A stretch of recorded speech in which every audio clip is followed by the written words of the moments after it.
നമസ്കാരം. ശബരിമല വിഷയത്തിൽ തുടക്കം മുതൽ ഞങ്ങൾ കൈവച്ച സമയം തൊട്ട്, അതായത് സുഭാഷിതം ചാനൽ ഇതിൽ കൈവച്ച സമയം തൊട്ട് ഞങ്ങൾ പറയുന്നതാണ് സംഭവിച്ചുകൊണ്ടിരിക്കുന്നത്. ഞാൻ മറ്റൊരു ചാനലിൽ പോയി ജയറാം അറസ്റ്റ് ചെയ്യും എന്നൊരു വീഡിയോ ചെയ്തിരുന്നു. ഞാനായിരുന്നു ഗസ്റ്റ്. 3 ലക്ഷം ആളുകളാണ് ആ വീഡിയോ കണ്ടത്. അതുവരെ ഒരു ചാനലും ചെയ്തില്ലായിരുന്നു. പിന്നെ ആ ചാനൽ തന്നെ ഒരുപാട് വീഡിയോ ചെയ്തു. ഞാനല്ല ഗസ്റ്റ്, മറ്റ് ഗസ്റ്റുമാരെ വെച്ച്, കഴിയുന്നത്ര ഗസ്റ്റുമാരെ വെച്ച് ജയറാമിനെ അങ്ങോട്ട് അയച്ചു, വിദേശത്ത് അയച്ചു, പലയിടത്തും ജയറാമിനെ അയച്ചുകൊണ്ട് ഒരുപാട് വീഡിയോ ചെയ്തു. മറ്റ് പ്രമുഖ യൂട്യൂബ് ചാനലുകളെല്ലാം ജയറാമിൻ്റെ അറസ്റ്റിനെ വെച്ച് ചെയ്തു. അത് കഴിഞ്ഞിട്ട് സാറ്റലൈറ്റ് ചാനലുകൾ ചെയ്തു. തന്ത്രി അറസ്റ്റ് ചെയ്യും എന്ന് ഞങ്ങളാണ് ആദ്യം പറഞ്ഞത്. പക്ഷെ ഇപ്പൊ തന്ത്രി കുരുങ്ങി കിടക്കുകയാണ്. ഇറക്കാൻ പറ്റാത്ത രീതിയിൽ, അറസ്റ്റിലേക്ക് പോകുന്ന രീതിയിൽ തന്ത്രി കുരുങ്ങി കിടക്കുകയാണ്. പ്രശാന്തിനെ അറസ്റ്റ് ചെയ്യുമെന്ന് ഞങ്ങൾ വീഡിയോ ചെയ്തിട്ടുണ്ട്. പ്രശാന്തിനെ അറസ്റ്റ് ചെയ്യേണ്ടി വരും, അല്ലെങ്കിൽ കഥ പൂർത്തിയാവില്ല.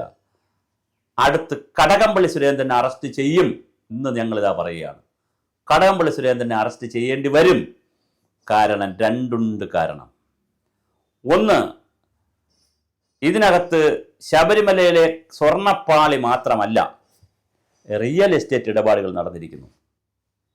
സ്വാഭാവികമായി പത്മകുമാറിനെ പോലെയുള്ള മുൻ MLA, panchayat president, Devaswom board president എല്ലാം മുന്നാണ്.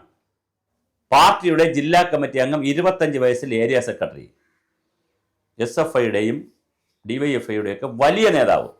അങ്ങനെയുള്ളൊരു നേതാവ് കടകംപള്ളിയുമായിട്ടോ പാർട്ടിയുടെ മുകൾ ഘടകങ്ങളിലുള്ളവരുമായിട്ടോ മുഖ്യമന്ത്രിയായിട്ടോ ഒന്നും ആലോചിക്കാതെ ഒരു നിഷ്കാമ കർമ്മിയെ പോലെ ഇതങ്ങ് ചെയ്യുമോ? ഒരു സാധ്യതയില്ല. തീർച്ചയായിട്ടും ഇതിൻ്റെ സൂചനകൾ കടകംപള്ളിക്ക് കിട്ടിയിട്ടുണ്ട്. ഇനി അങ്ങനെ ആരും അറിയാതെ പത്മകുമാർ ഇതൊക്കെ ഒപ്പിച്ചെങ്കിൽ, പത്മകുമാറിൻ്റെ PS ആയിരുന്ന, അല്ലെ പ്രശാന്തിൻ്റെ പ്രൈവറ്റ് സെക്രട്ടറി ആയിരുന്ന ആൾ തന്നെയാണ് ആരുടെയും പ്രൈവറ്റ് സെക്രട്ടറി, നമ്മുടെ ജയകുമാർ, KJ മറൈ. അതിൻ്റെ വിവാദം വേറെ കിടപ്പുണ്ട്. KJ മറൈ IASന്റെ പ്രൈവറ്റ് സെക്രട്ടറി, അതാണ് അതിൻ്റെ വിവാദം വേറെ. അതിപ്പോൾ നമ്മൾ തർക്ക വിഷയം പറയുന്നില്ല. അവിടെ ദേവസ്വം ബോർഡിലെ ശബരിമലയുള്ളവരോ ദേവസ്വം ബോർഡിലുള്ളവരോ ഓരോ ഉദ്യോഗസ്ഥനും മന്ത്രി ഓഫീസിൽ അറിയിച്ചില്ലയോ ഈ വിവരങ്ങൾ? തീർച്ചയായിട്ടും അറിഞ്ഞിരിക്കും. അതുകൊണ്ട് കടകംപള്ളി സുരേന്ദ്രനെ അറസ്റ്റ് ചെയ്യേണ്ടി വരും. അദ്ദേഹത്തെ ചോദ്യം ചെയ്യേണ്ടി വരും. അദ്ദേഹത്തിൽ നിന്ന് ഒരുപാട് വിവരങ്ങൾ എടുക്കേണ്ടി വരും. അദ്ദേഹത്തിൻ്റെ വീടും പരിശോധിക്കേണ്ടി വരും. ഒരു തർക്കവുമില്ല. ലോക്കറിൽ കൊണ്ടിരുന്ന് വയ്ക്കാൻ പറ്റില്ല. പിന്നെ വീടിൻ്റെ നിലവറകളാണ് പരിശോധിക്കേണ്ടത്. തീർച്ചയായിട്ടും കടകംപള്ളി സുരേന്ദ്രൻ്റെ വീട് പരിശോധിക്കപ്പെടും എന്ന കാര്യത്തിൽ യാതൊരു തർക്കവുമില്ല. കടകംപള്ളി സുരേന്ദ്രൻ അറസ്റ്റിലേക്ക് പോകും. പത്മകുമാർ പറഞ്ഞു, ദൈവം പോലെ കരുതുന്നവർ. ആര് ദൈവം പോലെ? പത്മകുമാർ ദൈവം പോലെ കരുതുന്ന ആളാണ്. കടകംപള്ളി സുരേന്ദ്രൻ്റെ മുഖ്യമന്ത്രിയൊക്കെ അവർ പെടും. പിന്നെ തന്ത്രിയും പെട്ടല്ലോ, സെലിബ്രിറ്റികളും പെടുന്നുണ്ടല്ലോ, സിനിമാ നടന്മാരടക്കം ഇതിനകത്ത് പെടുന്നുണ്ടല്ലോ. ഇനി പെടാനുള്ളതാരെന്ന് ചോദിച്ചാൽ, റിയൽ എസ്റ്റേറ്റിൽ ആരൊക്കെ, ഈ ഉണ്ണികൃഷ്ണൻ പോറ്റിയെ വെച്ചുകൊണ്ടുള്ള റിയൽ എസ്റ്റേറ്റ് ഇടപാടുകളിലും ബിനാമി ഇടപാടുകളിലും ഹവാല ഇടപാടുകളിലും ആരൊക്കെ പങ്കെടുത്തു എന്നുള്ളതാണ് അയ്യപ്പൻ ഇനി പറയേണ്ട കാര്യം. അയ്യപ്പൻ ഇതൊക്കെ പറയും, തർക്കമില്ലാത്ത കാര്യമല്ലേ. രണ്ടാമതായി വരേണ്ട വിഷയം, വളരെ പ്രധാനപ്പെട്ട രണ്ടാമതായി വരേണ്ട വിഷയം, ശബരിമലയിൽ ഭക്തർ കൊണ്ടിടുന്ന പണം, ചില്ലിക്കാശ് മുതലുള്ള തുക ആരെടുത്തു? ഞാൻ ഒരു കാര്യം പറയട്ടെ. എന്തൊക്കെ പറഞ്ഞാലും, ഐതിഹ്യമായാലും മിത്തായാലും ശബരിമല അയ്യപ്പനെക്കുറിച്ചും അവിടുത്തെ ചൈതന്യത്തെക്കുറിച്ചും ഒരുപാട് കാര്യങ്ങൾ അനുഭവസ്ഥർ പറയുന്നുണ്ട്. അങ്ങനെയുള്ളൊരു അമ്പലത്തിൽ ചെന്നിട്ട് അവിടെ തൊഴാതെ നിൽക്കാൻ പാടുണ്ടോ?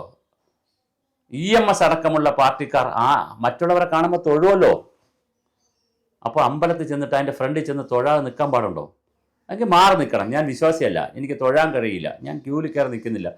ഫ്രണ്ടിൽ കയറി ക്യൂവിൽ നിൽക്കുകയും ഏറ്റവും ഫ്രണ്ടിൽ സുരക്ഷാ ഭടന്മാരുടെയൊക്കെ സഹായത്താലോടെ, ഗവൺമെൻറ്റിൻ്റെയൊക്കെ സഹായത്തോടെ നിൽക്കുകയും തൊഴാതിരിക്കുകയും ചെയ്ത് ഡയറ്റിയെ നോക്കി, ആ പ്രതിഷ്ഠയെ നോക്കി പല്ലിളിച്ച് കാണിക്കുമ്പോൾ അതൊരു വല്ലാത്തൊരു രീതിയല്ലേ? രാധാകൃഷ്ണൻ, കടകംപള്ളി സുരേന്ദ്രൻ, വാസവൻ, ഈ മന്ത്രിമാരെല്ലാം ശബരിമലയിൽ ചെന്നിട്ട് തൊഴാതെ നിന്നിട്ടുണ്ട്. അല്ലെങ്കിൽ CPM വേറെ ആരെങ്കിലും ഏൽപ്പിക്കണം ഈ വകുപ്പ്.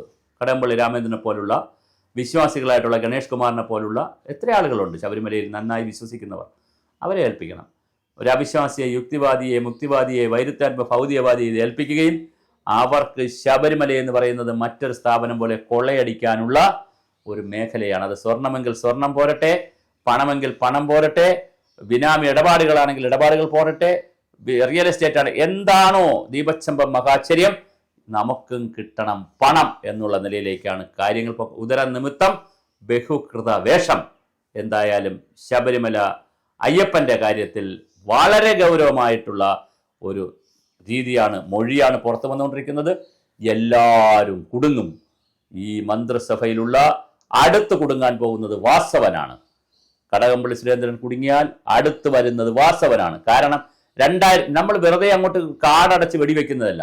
2025 ഇതേ സ്വർണ്ണപ്പാളികൾ ഇളക്കിക്കൊണ്ട് ചർവിത ചർവണം പോലെ വീണ്ടും ഒരു പ്രാവശ്യം കൂടെ ഇളക്കിക്കൊണ്ട് പോകാൻ പ്രശാന്ത് ഉത്തരവിട്ടിട്ടുണ്ടെങ്കിൽ, പ്രശാന്ത് കത്ത് കൊടുത്തിട്ടുണ്ടെങ്കിൽ, ദേവസ്വം ബോർഡ് പ്രശാന്ത്, PS പ്രശാന്ത് കത്ത് കൊടുത്തിട്ടുണ്ടെങ്കിൽ ആ കത്തിന്റെ വിവരങ്ങൾ വാസവൻ അറിയാൻ പറ്റിയിരിക്കും. ഒരു തർക്കവുമില്ല. അങ്ങനെ വാസവൻ അറിയാമെങ്കിൽ വാസവനെ ചോദ്യം ചെയ്യണ്ടേ? വാസവനെ ചോദ്യം ചെയ്യുമ്പോൾ വാസവന്റെ സ്വത്ത് പരിശോധിക്കണ്ടേ?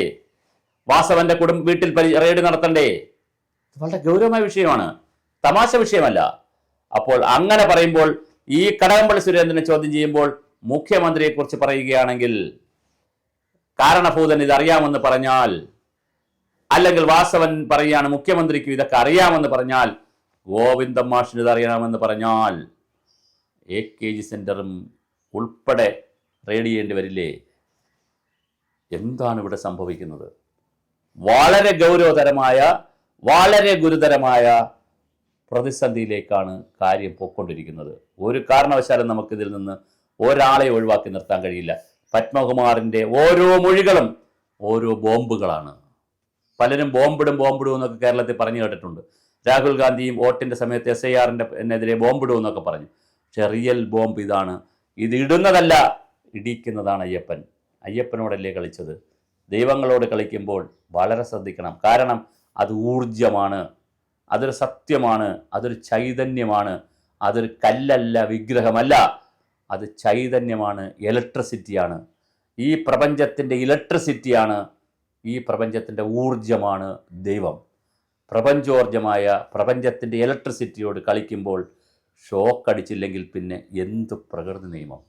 അതുകൊണ്ട് തന്നെ യൂണിവേഴ്സല്ല പഠിക്കുക. ഈ പ്രപഞ്ചത്തിലെ ഈ ഊർജത്തെ, ഈ ചൈതന്യത്തെ, ഈ പ്രഭയെ, ഈ ഓറയെ തൊടുന്നവർ എല്ലാവരും അനുഭവിച്ചിട്ടേ പോയിട്ടുള്ളൂ. ഒന്നുകിൽ അവർ വ്യക്തിപരമായി അനുഭവിക്കും, ആരോഗ്യപരമായി അനുഭവിക്കും, അല്ലെങ്കിൽ സാമ്പത്തികമായി അനുഭവിക്കും, ജയിലിൽ പോകും. എന്ത് തന്നെയായിരുന്നാലും അവർ സമൂഹത്തിൻ്റെ മുന്നിൽ വളരെ മോശക്കാരായി മാറും. ഇനിയിപ്പോൾ മോശക്കാരാവാൻ നിൽക്കുന്നത്, ഈ ക്യൂവിൽ നിൽക്കുന്ന അടുത്ത ആള് കടകംപള്ളി സുരേന്ദ്രനാണ്.